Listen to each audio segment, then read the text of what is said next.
Andrew, we talked about yourself. Let's talk a bit about the team and your work with the players.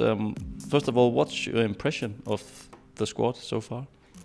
Yeah, I've only been here a few weeks, so it's been a fast learning experience for me, getting to know the players. And I think that the enthusiasm that the players have applied towards everything that I've tried to introduce has been fantastic. There's certainly some things that are different to what they've done in the past, but I like to think that when I implement new programs, whether it's the way that we apply for training or different screening models or testing models, that the players feel like that it's going to make them a better footballer, and it sells itself. And so to this point, I feel like the players are feeling that, and that's a great thing. As far as the players, I came in, I need to learn about the players very quickly. I see a squad that has an amazing group of talent, both in some of the younger players and some of the experienced players. And then as we started to move into playing matches, some of the GPS that I'm seeing, I see some fantastic physical performances by the players, which really excites me. It means that I'm confident that what Yes and the team want to fulfill, that we're going to be able to do that successfully. So all in all, I think that, first and foremost, they're a really great bunch of people. But secondly, across the spectrum of very, very young players to experienced international players, we have an outstanding group of players this year. And I think that if I can assist in maximising what they're capable of doing, we're going to be very successful. Good, okay, back on the ground, just nice and smooth now, just dribbling in the groove. And how is the physical condition? Yeah, in Copenhagen and in Denmark, the off-season is very short.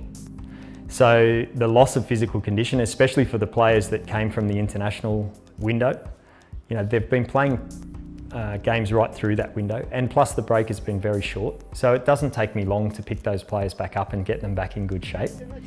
But in saying that, we have to respect that there needs to be the opportunity for those players to mentally and physically recover during the first period and then up to the first game. So we've had to be very smart in how we bring players back into the squad and what we do with them to make sure that for the journey they're fresh. And that'll be a constant throughout the whole first half of the season, that we'll be pushing the boundaries on what we do for recovery to make sure that physically and mentally they're recovered for the next thing that's thrown at them. But from where we started to the pathway that has led towards the first game, we've ticked each box every single step of the way for me. Okay, below the height of your knee, 1 foot only. Hop, hop, hop, let's go, juggling.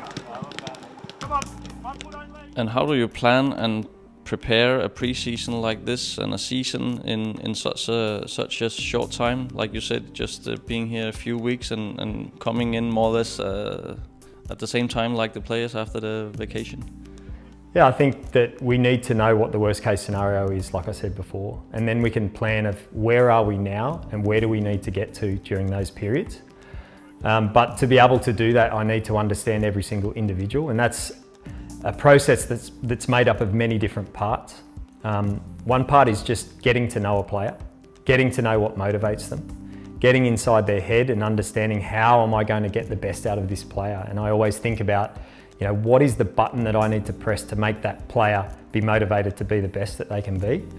Then the second part is understanding their bodies, and across the team, and even a casual observer can look at the team and see a whole range of different body types, from extremely explosive, exciting players to players that if they switched out of football into middle distance running, they'd probably be almost national standard middle distance runners. So we have to individualise a lot of the preparation for those players, given those different body types and those different age groups. But the process of learning exactly what that is involves the whole sports science, sports medicine team, making sure that we've got good testing protocols in place, making sure that we're watching the players and making sure that we're communicating with the players very often. And like you say, you measure, I guess, almost everything. You're tracking every step the players take. Could you tell us about the setup for your work? Yeah, the first thing for us is to understand where they are now. And that gives me the first little picture of what the strengths and weaknesses of a player are. And if there's things that we immediately need to try to fix. And then from then on, it's about monitoring their training load as we progress through increasing their load toward the season, and then understanding when we need to drop their load down to make sure that they recover to go up again. But when we're measuring training load, we're measuring lots of different things. We're measuring the external load that's placed on them. We're measuring the mechanical load that's put on their joints. Internally, we're measuring their heart rate to make sure that we understand how they're responding to the work. And then subjectively, we're asking the players, how hard did you feel that session was and how have you recovered today? So it's a combination of all those things that give us an understanding of how they're coping with the loads that we're putting in front of them. And that's not to try to downplay or to allow people to slip through the system. That's a case of building a trust relationship to make sure that we can maximise the work with those players. And I think that when a player is ready for the work that you're about to give to them, they'll respond better to that. But if you're throwing things at them that they're not ready for or that their body's not capable of, then we're going to lose players along the way. And it's certainly a goal of ours to make sure that every player is maximised and to make sure that every player has the opportunity to play. And in saying that, you know, I hope to make Jes's job very, very difficult every week by him having a full squad to pick from. Lift both knees up to 90. Push through your fingers, take one leg out, pull your stomach down, hold. And I've seen some training here 2 times a day, most days. They're getting to run a lot and play a lot, obviously, sweat a lot. What does it mean to use all this time at the training ground these days before a long season? Yeah, I think the pre-season camp, it can be something that can be used very well or very poorly. And I think to use it well, you need to maximise the physical work, but you also need to maximise the time that you have together.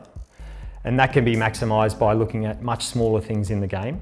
You know, improving certain technical qualities, improving certain physical things in the gym, working hard on the pitch as a team, you know, to maximise the physical condition of the players to play football.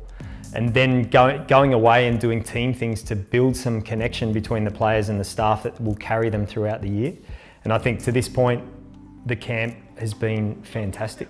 I think every step of the way, we've been maximising every opportunity that we've had, whether it's simple things like eating together, training twice a day, sometimes doing gym sessions, doing yoga-based sessions, injury prevention, massage, every small part, you know, recovery sessions, guys getting in ice baths and doing all those little extra things to make sure that they can get ready for the next session. So I think the camp is that beautiful opportunity where you have the players captive for that 2-week period, where we can really push them in lots of different areas. So it's been very enjoyable. And if you can only choose one thing, what's the most essential aspect of your work? Look, I know this is a fairly general thing to say, but I take great pleasure in players responding to what I do and a player feeling like I've given them the opportunity to either exceed what their expectation was or at a minimum maximise what they think they're capable of. And I think all the feedback that you need in my job is for a player to just give you that look or just give you that small thank you for, you know, just supporting their journey. And that journey, whether it's success at FC Copenhagen or it's success when a young player goes to the absolute pinnacles in the game of football globally. And I think for me, that's the reason why I do my job. And the last days until the big season, starting on Sunday against Horsens in Parken, what's on the menu, so to speak? Look, I think we will be ready to play Horsens. We have our eyes only on that. We don't look any further than our first match against Horsens. We know that beyond that, you know, we've got the first part of the Superliga and a lot of exciting things to come. But throughout the pre-season and right up to the last day, we are only focused on one thing, and that's beating Horsens. Best of luck. Thank you.